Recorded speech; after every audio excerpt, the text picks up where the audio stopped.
There's a barrier to your sustained growth. You have the money, you have the plan, you know what to do, and you're still not moving.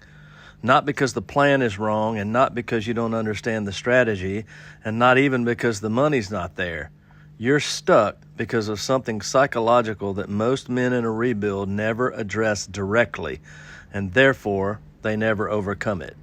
By the end of this video, you will know exactly what the real barrier to your sustained growth is, and the one shift that removes it completely. So let's get into it. I have a very specific memory from 2012, 2 years after I filed bankruptcy. I was sitting in a rental house with about 15 grand in the bank for the first time since the collapse. $15,000. Not a fortune, but the first time in 2 years I had something between me and catastrophe. The floor was covered. I had a plan for what to do next. I had the knowledge of what moves to make, and I was paralyzed. Not paralyzed by fear of making the wrong move. I'd already made every wrong move possible and survived them. I was paralyzed by something else entirely. A voice in my head that said, "You don't deserve to keep moving forward. You lost everything. This is your punishment. You should stay small.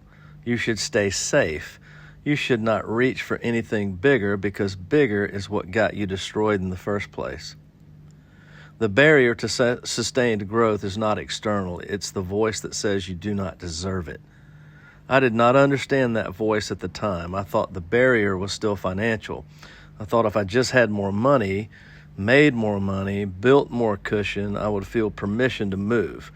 But the $15,000 in the bank did not change the voice. It just made the paralysis more obvious because the excuse of not having resources no longer worked. The barrier was internal, psychological, a specific kind of worthiness wound that the loss had created in me, and that no amount of money was going to heal until I addressed it directly. Point 1. Loss creates a worthiness wound. Financial collapse is experienced in the body as a moral failure, even when you know logically that it was not, even when the loss was outside your control, and even when the decisions you made were sound and the circumstances changed, even when you did everything right and you still lost anyway.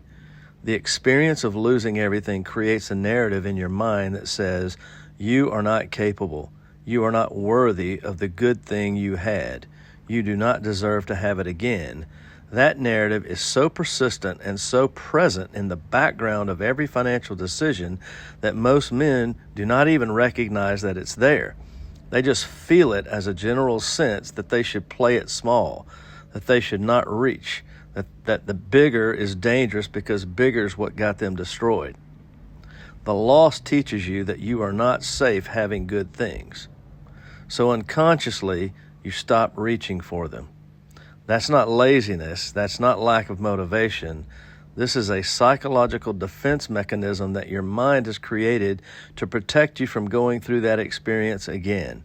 And it's one of the most powerful brakes on sustained growth that exists. Point 2, you cannot think your way out of a worthiness wound.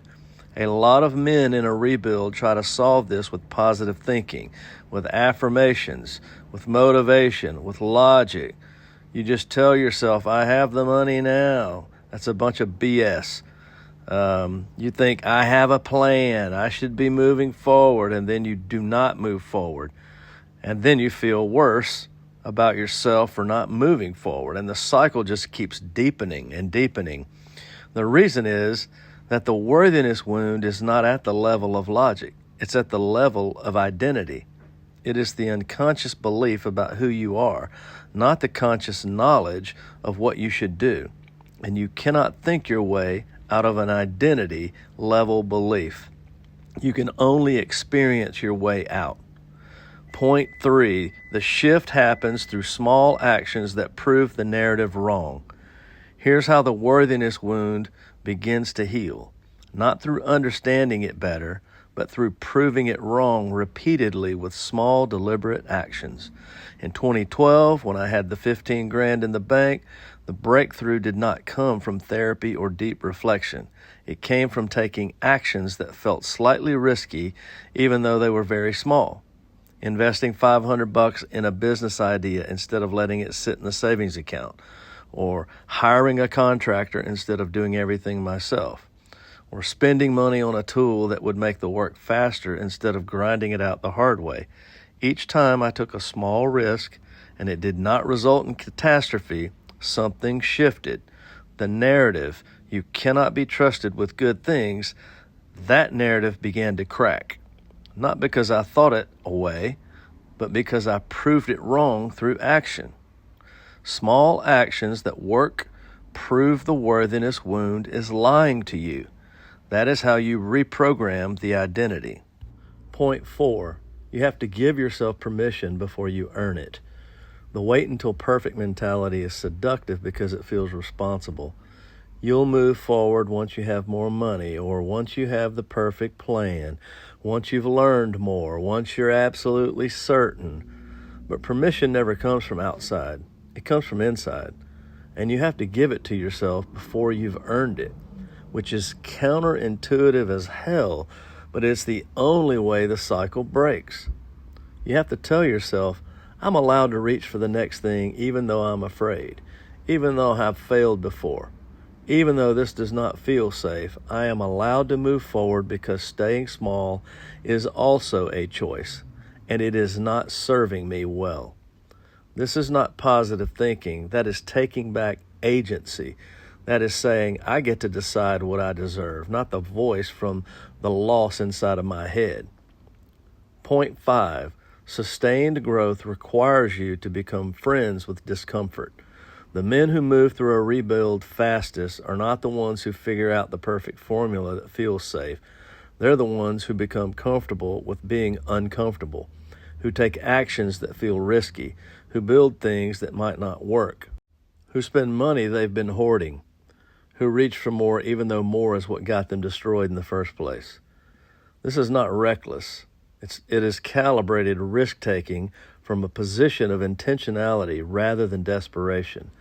And it only happens when the man has given himself permission to move beyond the worthiness wound, to say, the loss happened, it was real, and it's not the truth about who I am or what I deserve going forward.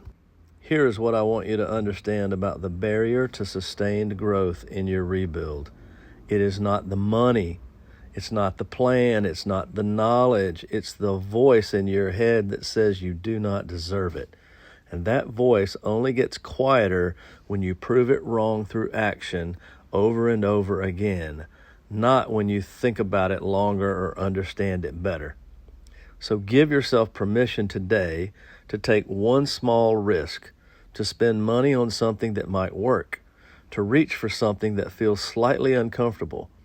The worthiness wound begins to heal not through understanding, but through evidence and action.